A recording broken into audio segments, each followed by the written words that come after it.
Pinag-iisipan ng ilang immigration lawyers na sampahan ng kaso ang federal government dahil sa hindi raw patas na pagbubukas ng home care worker pilots. Nag-crash ang application portal nang magbukas ito Lunes at madaling narating ang online cap. Ilang oras pa lamang ang lumipas. Ang report mula kay Rhea Santos. All I can say is I've been talking to a lot of lawyers. They are all upset. Isang grupo ng immigration lawyers ang nagpaplanong magsampa ng kaso laban sa federal government dahil sa anilay disastrous na paglulunsad ng home care worker pilots.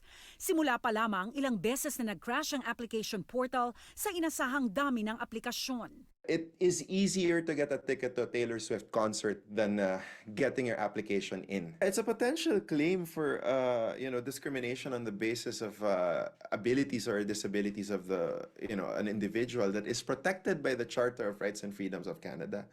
So kung maglalabas ng programa ang gobyerno, kailangan merong mga karampatang programa na nagme-make sure na equitable ang mga program, equitable access. Umaga ng March 31, nagbukas sa pagtanggap ng mga aplikasyon ang inabangang bagong caregiver pilots para sa mga aplikanteng nasa Canada na. 2,610 slots ang inilaan online sa home support class na makalipas ang ilang oras ay unang napuno.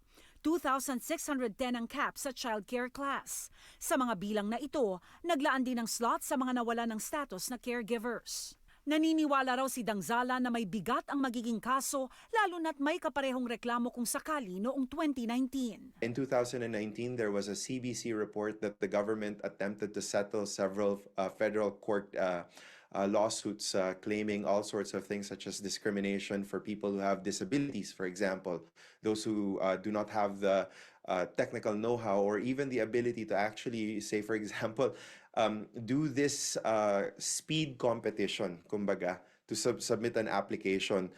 So the government tried to settle cases in 2019, and I'm already in talks with other lawyers now who are about to start something similar for the caregiver program.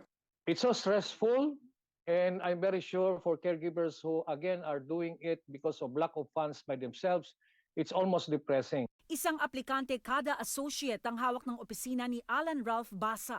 May mga sinwerteng makapagsumite ng aplikasyon. Ang iba'y di makapasok. Ang paghahanda namin dito ay hindi lang buwan, no?